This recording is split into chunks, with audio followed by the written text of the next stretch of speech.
Pag maluwag na ang panty nyo, huwag nyong itatapon. Pwede pa yan. Tatahiin lang natin yan. Ayan po. Kailangan natin magtipid. Magtahi tayo ng maluwag na panty. Kasi kailangan natin magtipid. Lalo na nung nagbuntis ako. Sobrang luluwag na ng mga panty ko. Oh no!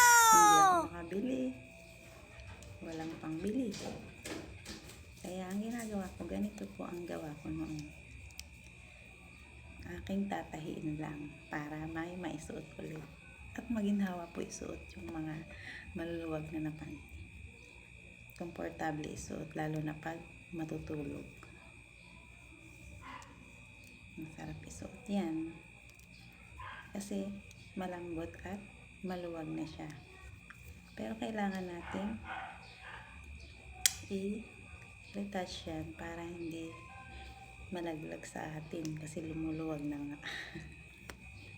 Masarap isuot. Kayo guys, ganito rin ba kayo? Tatahihin. Hindi na natin muna yun kailangan itapon. Kailangan natin yung tahiin para tayo ay may maisuot ulit.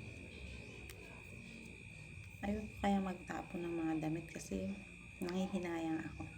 Lalo na sa ganitong mga panty. Press ko isuot. Ayan.